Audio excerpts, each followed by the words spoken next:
Animated movies. If you can't beat them, make a live action movie about them. This weekend, How to Train Your Dragon, the live action version comes out. Are you going to see it? Are you skipping it like the others? Did you see the others? Who knows? But join us as we chat spoiler free right now.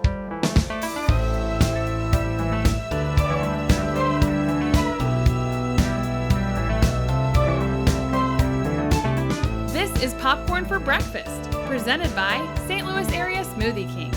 Now, here are your hosts, Cam and Kirk. Welcome to Popcorn for Breakfast. Today is a very exciting day. I got a tattoo, as you can see right here on my right bicep. Inked up. Oh, I wish we had the technology to zoom in on that. I know, we have nothing. Well, I mean, we could. It just means more work for me in post, and you know that's not going to happen. But you know, you never struck me as the tattoo guy, Kirk. But I have to say, it suits you. I mean, it doesn't, but it does. Thank you. I've been wanting to get a tattoo my entire life, and I thought, why not now with How to Train Your Dragon? Yeah, the live-action remake. The swag bag was open and full at the old How to Train Your Dragon screening. Yeah, and Kirk thought, "There's all these children here. Why don't I grab one of these tattoos for myself?" That's right. He just thought, "This is an opportunity. This is my time to shine." I respect that about you. That's right. Me, a grown 35-year-old man, took a temporary Is tattoo. respect the right word? Yes. Yeah. Yes. Yeah. Okay. I went up to the other grown human beings, and I busted out and lifted up my shirt, and I said, "I'll take the toothless, please." Did someone adhere that to you? Yes, Oh, it just keeps getting better. A grown man and woman. I love it. Collectively teamed up and helped me put it on. I offered, but they did not want me to. I think there must be some sort of legality. Yeah, it's a HIPAA violation. Yeah. No, I'm just kidding. I don't know. They're like, "Trust us. We have to administer this, and you need to sign this liability form right now." Yeah, I tore it up right in front of them. I spat it in their face, and now I think I have tetanus. Anyways, you my do. name's Kirk. This is Cam, the handsome, regal, bearded, perfect hair Cam. And we're here in our studio to chat spoiler-free about, I almost said popcorn for breakfast. Yeah. Kirk, it's getting late. What time? It's past Kirk's bedtime. So tired. You know, they say that in the movie and in the original too. They're like, "You need to go to bed," you know, and it's kind of like they say it in multiple points in the movie. And so I think if you're a big fan of the original animated film, they have that callback here because they think, you know, the biggest line for Hiccup, our main character, is that he's not ready. He'll never be ready to take on the world. And then we see what happens with his life and with his choices. Yeah, so this was all just an elaborate setup bit that we did to, to continue that from the film. So you're welcome. Completely planned. I'm so proud of us. So we're going to chat through this movie spoiler free to the most that we can, right? Yeah, can we say that? Can we say spoiler free? Should we just go straight in on spoilers? I don't know. I just don't know. I never know with these. So I would just say stay frosty. Yeah. If you haven't seen the original and you haven't been spoiled at some point over the last 15 years about whatever spoilers exist, even in How to Train Your Dragon, then I would just say, you know, if you're concerned about that, be careful, and we'll do our best. If there's anything that's like definitely new, we'll stay away from it. Yeah, which I don't even know if I know which parts are newer. I'm not a How to Train Your Dragon historian. I have seen all three movies. Yeah. I've seen the first one multiple times, but I'm not, you know, it wasn't like my movie growing up or anything. I mean, it came out when I was like almost 27 years old. Almost an adult. So yeah. But we will do our best. Yeah, so give us a break and we'll give you a break and we'll all have a good time. Yes. So today on the somewhat spoiler-free review of How to Train Your Dragon from DreamWorks, we're going to chat through the different things like awards. We like to give out awards on our show. The first one is, and the Oscar goes to. That's where we give our best actor. One of the tricks about our awards is that when one of us gives an award, the next person gives theirs, but they cannot pick the same person. Cam has the luxury today of getting to lead the pack, and so I have to scramble a lot. After and the Oscar goes to, we'll go to Scene Stealer, which is like a best actor, best supporting actor, followed by Showstopper, which is the best moment of the movie or the best overall arching production value that made you go, "Oh, that was cool." Followed by Director's Shoes, where we step into the director's shoes and say what we would have done if we were sitting in the director's chair or shoes. Finally, we'll talk about the last looks, give our final wrap-up notes about this, and a score for you to decide, is it worth it would I side with Kirk or Cam or somewhere in between? And then you tell us in the comments below. Cam, are you ready to kick us off with "And the Oscar goes to"? I'm so excited.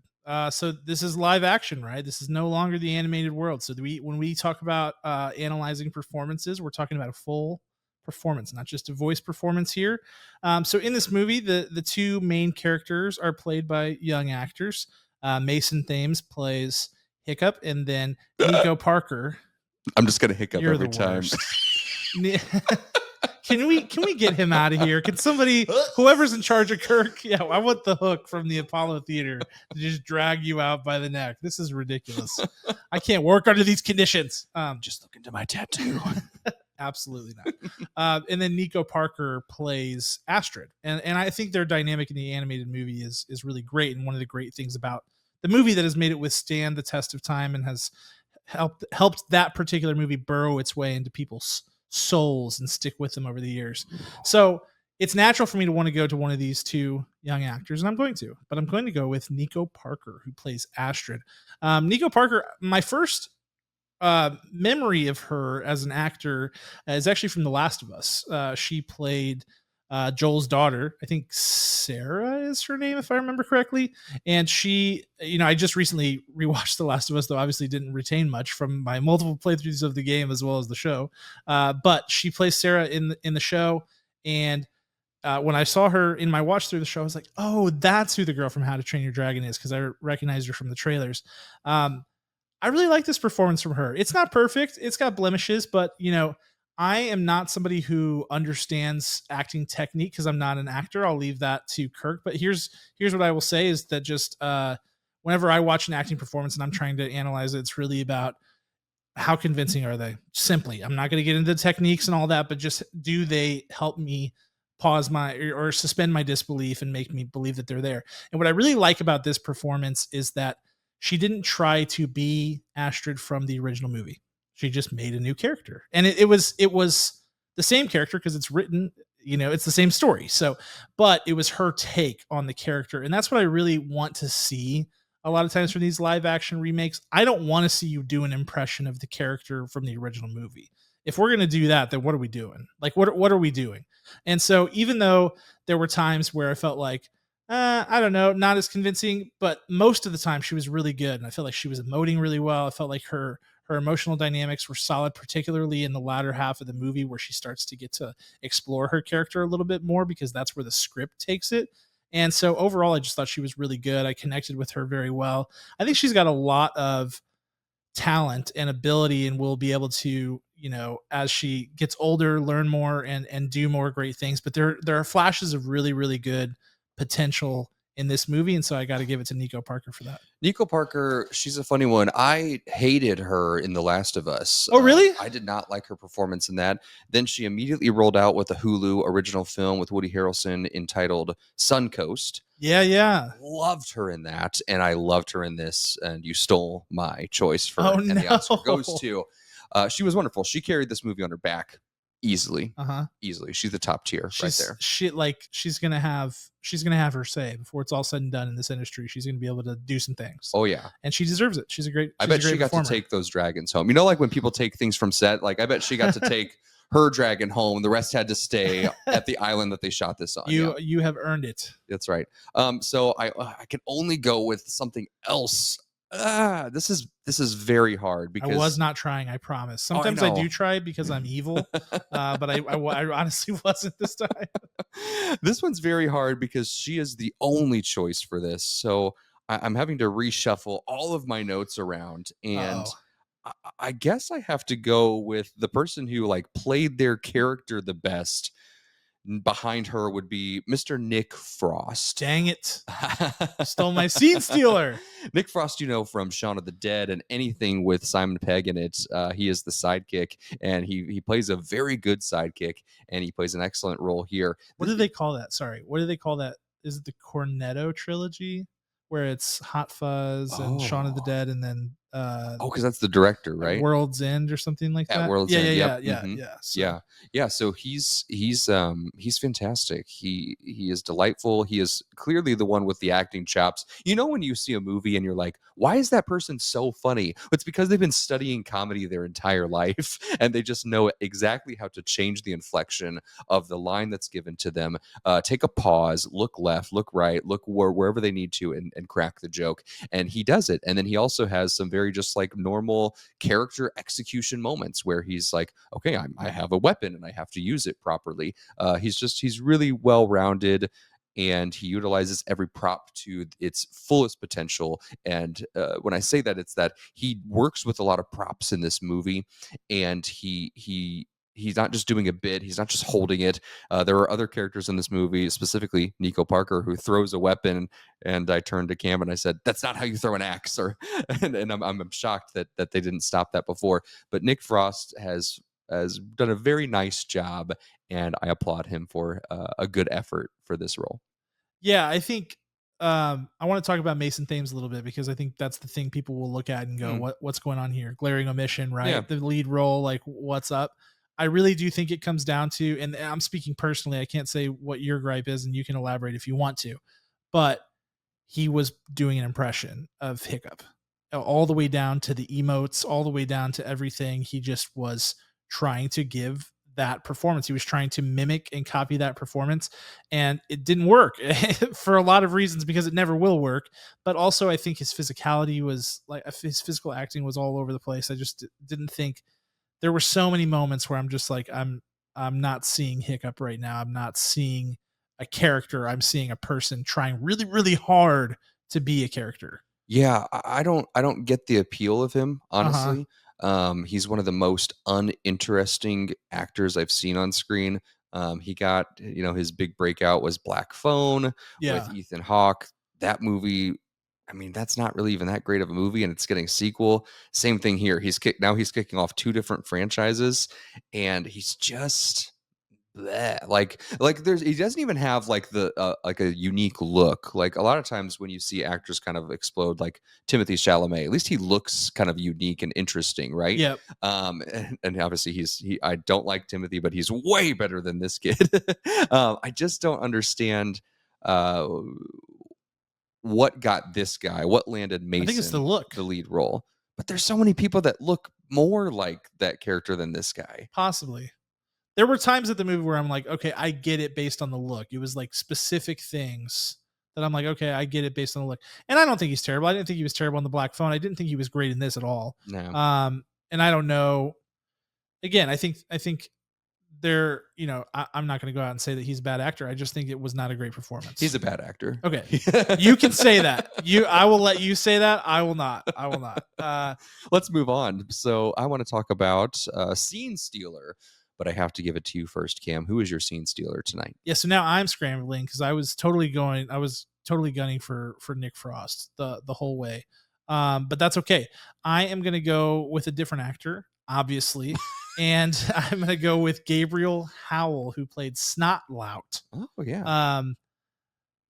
I mean, I think just in general, he committed, and that's what I'll give him major props for. I felt like a lot of the characters who are part of that like band of miscreants who make up like the village kids, all the kids who are going through the trial of flames and trying to become, you know, dragon killers and all of that, true Vikings, right? There was a lot of inconsistency. There was a lot of guffawing and hemming and hawing for the camera and trying to really overplay their characters. There was just a little bit too much of that.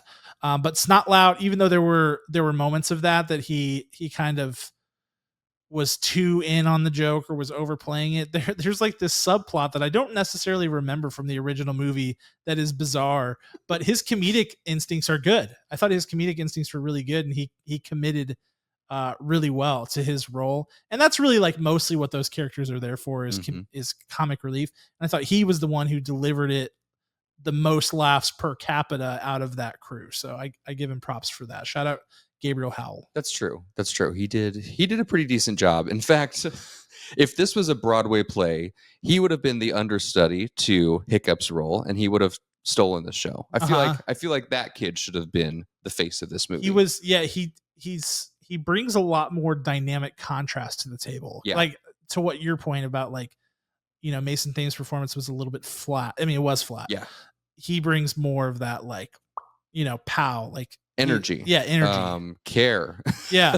Yeah. Acting choices. This isn't. I should stop. I don't want to dump on him. I do, but I won't. No, I won't. shouldn't. But you did, but it's okay. That's what we're here for. My scene stealer. This is a weird one because you stole my opposite one. It's just a shuffle. It's a disaster, is what it is. This is a train wreck. But look at my tattoo. While I think I'm gonna go with Gerard Butler, ladies and gentlemen. Cam just silently laughed. He's like, "What?" No, I want to hear it. I think that I've only ever really liked Gerard Butler in Phantom of the Opera. People trash him on Phantom, but I applaud him. I think that might be his one and only good role in his entire film history. Mm. I think that anyone set up to be in the role of Hiccup's father was destined to fail. But Gerard Butler, if you're watching him the entire time, the editor of this film is very kind to him.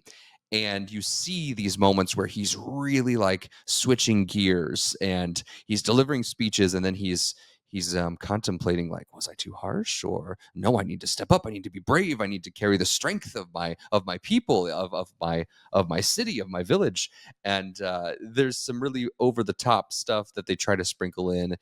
There's some really just bad direction, but he is trying so hard. And for his acting efforts, I give him my scene stealer. I like that angle. I agree. The effort was there. Mhm. I agree. The effort was there.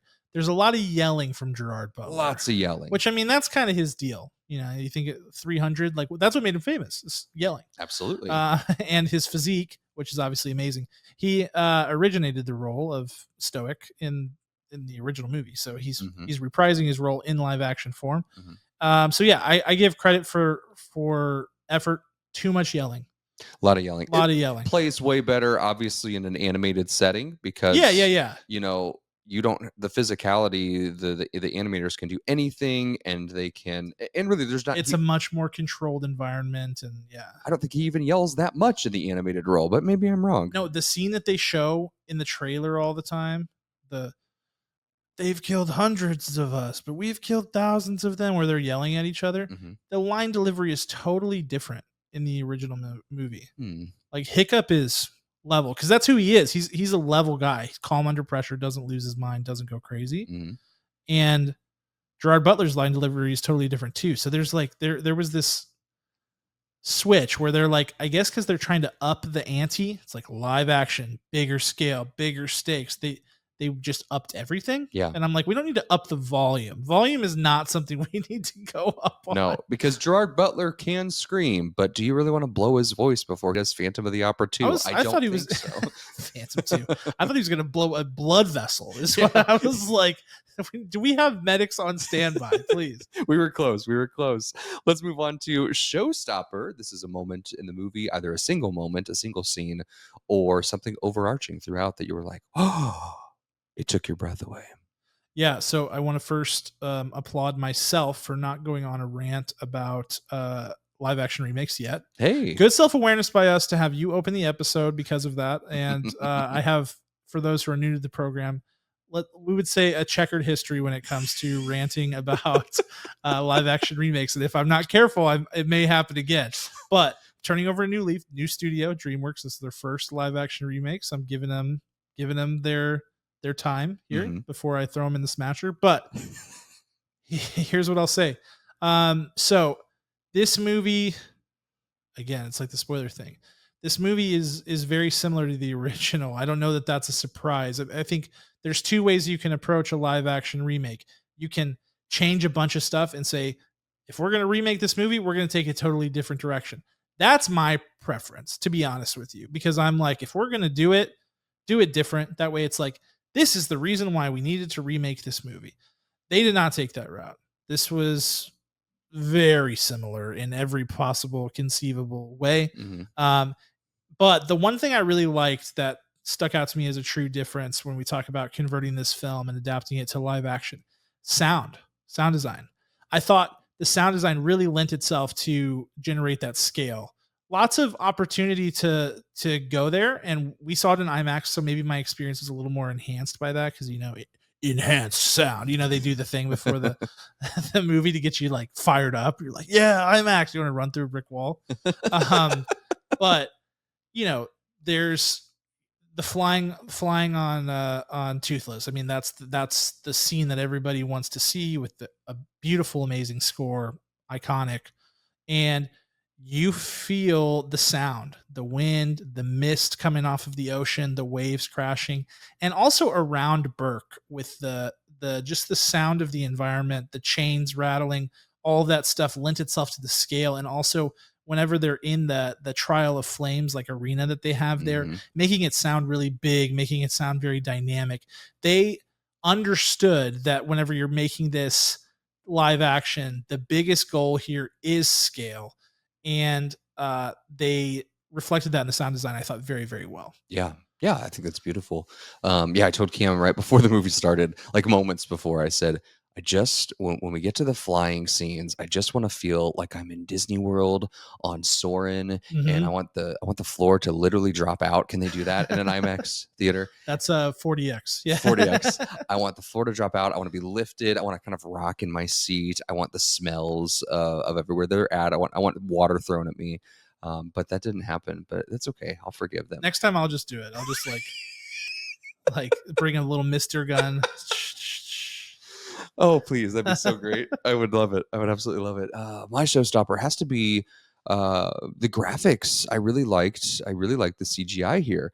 I will say it took a while. It's almost as if they were given more money as the progression of the film went on, because it doesn't open with the best graphics.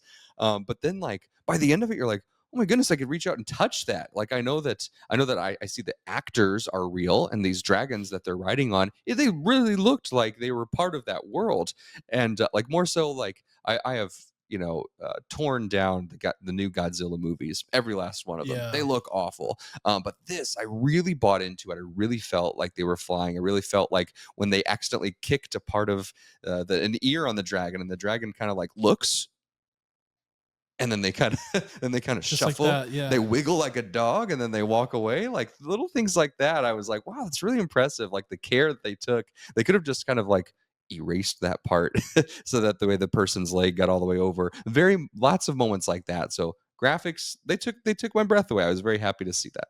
Yeah, so you're talking specific to like the dragons themselves. The dragons. Yeah. Yeah, the dragon. All the dragons, they looked great. They fought great. Their individual weaponry, if you will, the way they blew fire in different ways, very impressive. Very impressive. Let's go to director's shoes, where Cam tells you how much he hates live action movies and anything else he wants to chat about. Yeah, so director of this film is Dean DeBlois, who is a legendary animation director. And writer and artist and all of those things. He and Chris Sanders developed the Lilo and Stitch movie, which is both of their claim to fame. Chris Sanders went on to do The Wild Robot and other high profile movies, and Dean DeBlois went on to do this. And so he's an interesting guy. I really thought his take was interesting when he was talking to the press about this. He was like, I knew they were going to do it, and I just thought to myself, if they're going to do it, I'm going to do it because I want it to be done right. And so I respect that. I think the thing about the live action remakes, careful, buckle there up. It is. Buckle up. There it is. Is that really it is, and this is where you have to kind of get to mentally if you're like big into like film as an art form, which we all are, but also like if that's the only perspective from which you view it, you have to kind of step back and go, a live action remake, its main purpose within film is as a commercial endeavor. It's not an artistic endeavor as much. Because if it was an artistic endeavor, the artists from the original would go, no, it's good as is, and people love it. And translating animation to live action just rarely works well, especially if you're trying to do the exact same thing. That's the way Dean DeBlois decided to go, and obviously because he's already made this movie, so his perspective on the movie is exactly the way he made it the first time, and so this is going to be like that, for better or for worse. Like I said, not my preference, but I understand why he did it and I understand why he's here. So, putting all that aside, I'm not going to sit here and be like, go on my big rant about how live action remakes are death to art, but they are really good. They make sense as a commercial enterprise. They make sense as a marketing vehicle for, let's say, if you have a giant theme park that just opened with what? Yeah, just saying. Did something happen like that? No, can't mention. I don't know. Maybe, but they ran into a lot of issues with the adaptation to live action. I think a big part of it is that Dean DeBlois is an animator first. You know, he started in art and he wrote and directed some animated films, and he's always kind of done animated films. He's done some smaller live action things, but nothing like this. I mean, this is huge scale, huge budget, huge studio, all the things. They want to make it really big. Ran into some issues. There's a lot of filmmaking issues all the way down to like the props looking like styrofoam. Like whenever they move them around, the physicality wasn't there. There's a lot of stuff. Biggest thing for me though, by far, lighting. Thought the lighting was awful. Thought the lighting was really awful. And I think that that why I wanted to clarify your point about the visual effects is because I kind of disagree. Like, one of my biggest takeaways is that I didn't like the visual effects, but it wasn't the characters. It wasn't the dragons. It's the way the visual effects blended with the environment and the way that some choices that they made with the visual effects. It's not necessarily the fidelity of the visual effects. It's the way that it blended. And a big reason that it didn't blend is because the lighting on the practical stuff was really bad. And so you could tell whenever you could tell which elements are practical and which elements are not, simply because of the lighting, because there's a lack of consistency and things just don't look good. It didn't make any sense. You've got tons of scenes where people are horribly mislit. You've got lighting sources coming from all over the place. It just did not look like a professional production. And they made so many of these big practical set pieces, whether, not always the whole set, but giant boats and all this stuff. And so often it looks artificial because of the lighting. And it's a crying shame. It really is.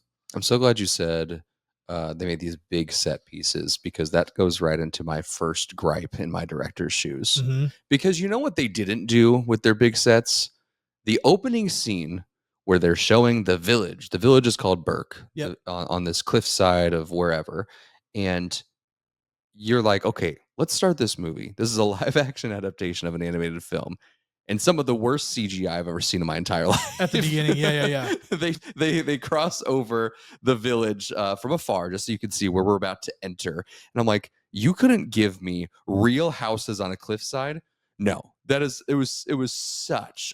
I rolled my eyes so hard. I tried to get your attention, but I think that you were locked in on how bad it was. Like, I was like, Cameron, look at how bad that is. Like, I was so mad immediately. And so I was withdrawn from the first quarter of the movie simply because of that. Like, what a bad intro. What a terrible, like a literal bad taste in my mouth.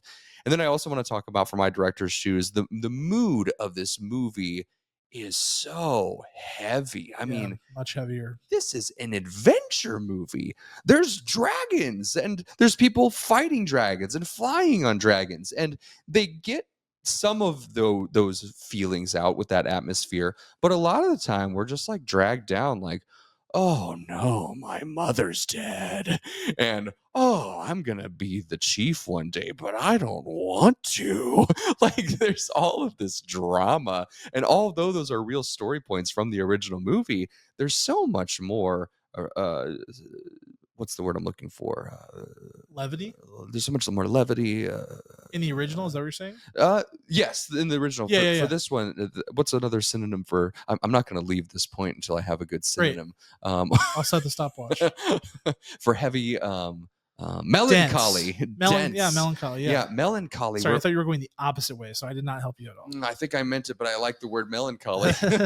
And so we just get stuck because they're real people versus cartoons. With cartoons, there's always a sparkle in their eye. With humans, we're like, oh man, I get it. Yeah. But we lose the momentum because we're just like getting getting just squashed by these devastating plot points. So I really just didn't feel like I was on an adventure most of the time. I felt like I was walking through just like sludge of trauma, and I'm like, no, I want to fly with these dragons. Like, get me back to them. So that's my director's Yeah, shoes today. you also lose accessibility and approachability for the film, which this is a movie. This is a story that's for kids. Yes. It's adapted from a kid's book series. So Yes. like, there's no bones about like, this is a kid's story and it should be accessible to kids. I feel like this is a much less accessible version.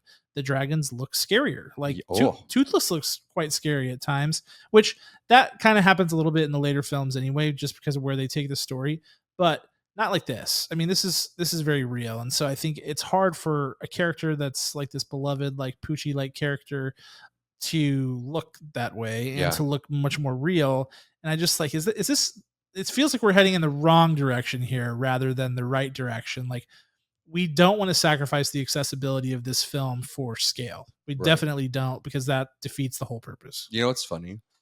I'm just having like this moment, this out of body experience. I remember at the last recording of the last episode, we're like, all right, we're gonna have the next episode, meaning this one, we're gonna go under 30 minutes. And it's like, how much can we talk about How to Train Your Dragon, the animated to live action? And here we are discussing on like these philosophical ways, and that's why it's just kind of so funny. Like, It is funny. Life is funny, life is silly, and we wonder if you guys are at that point too. And if you're diehard How to Train Your Dragon fan, would you defend it or pro and con like this? I'm just curious. I am just too. curious. And with that said, let's move into TikTok.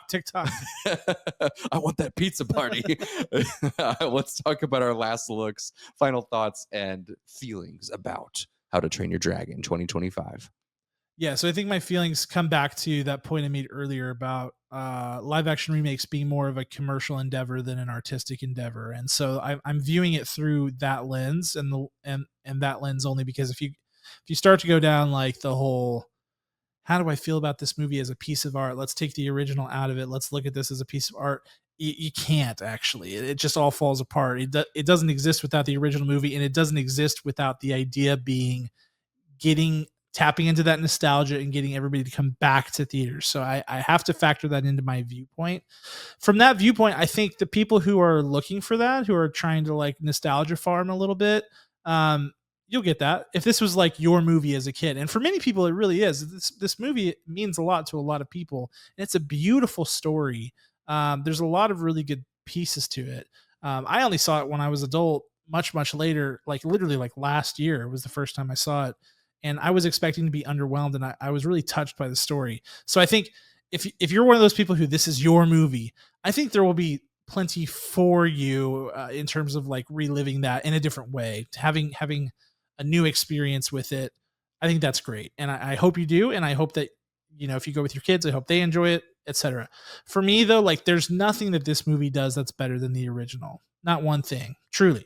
And the things that they, you know, that a live action remake brings and gives as the trade-off, things like scale, things like realism, things like that, I just don't feel like that's necessary for this story. I think the like more cartoony view of Burke fits the story, and I think it's a more whimsical story than what this, to your point, what this movie represents, which is like a heavier version of that, which I again, I don't think is a move in the right direction. So for my money, I'll take the original every single time. I also have gripes with just how the finished product turns out. I thought it could have looked better. Certainly, that was the one thing I was excited about. Is like let's see how this looks and if it's worth the squeeze.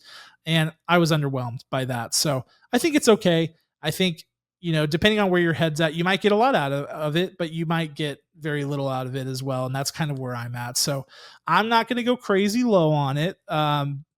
Because I know what it is and why it is. But I'm at 4.8 out of 10. I don't feel like that's crazy low. That's not crazy low. Yeah. For what we were given. Kurt's about to be really mean, guys. Buckle up. My turn. Oh man. Oh, this is hard. This is very, very hard. I feel like when you do these live action remakes, you just have to make them something different, but they Yes. still have to be for kids.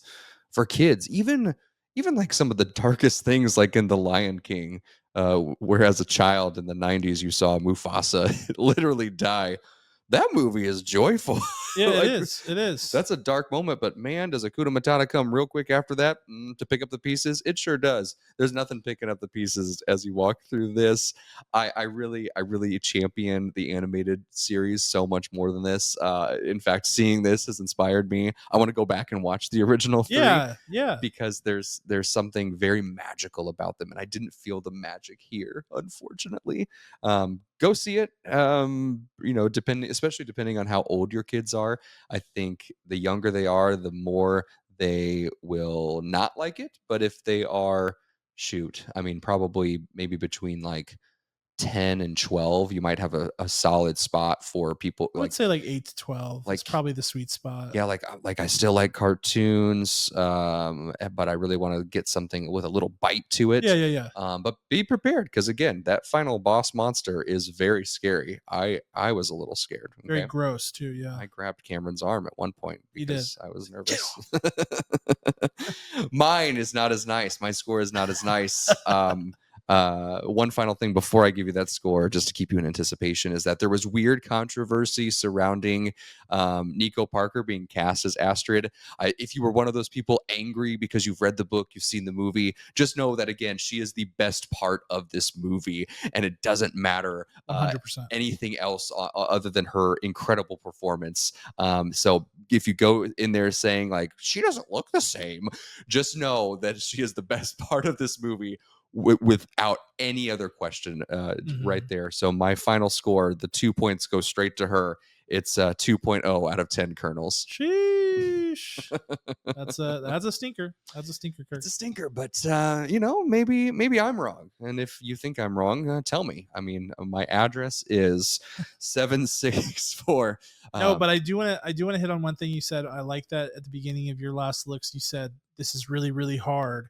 For some reason, these live action remakes are harder to review because I think it goes back to like what I was trying to say, and I said it really inarticulately earlier, is that you can't compartmentalize. You can't strip it down to bare parts and be like, I'm just gonna look at this in a vacuum. It's not possible. Mm-hmm. And so there's too many competing forces pulling on you, and it's hard. It's hard for some reason, and that's how you end up with 40-minute episodes about movies that are remakes of movies that everybody has already seen. That's right. This episode is half the runtime of How to Train Your Dragon.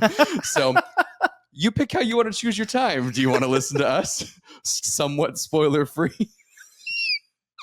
This might be the worst episode we've ever No, done. it's great. This is going to have the most viewers, and I can't wait to see what they say. I want to give a big shout out and thank you to our music people, Ryan Spriggs and the band Rhetoric, for all of our music that you hear. It's incredible band making behind the scenes. For our title sponsor, St. Louis area Smoothie Kings, go get some today. There's meal replacements. There's treat yourself. There's pup cups. They've got it all. And to viewers and listeners like you, hit us up on Facebook, on X, on Insta, on do the kids still say Insta? Sure. Okay. IG, Insta. IG, yeah, that's fine. on TikTok and our website, of course, you can see every piece of our content, recorded, audio, or written on popcorn4breakfast.com. That's popcorn4breakfast.com. Thank you all so much. And you can check out my tattoo very soon. Thanks, guys.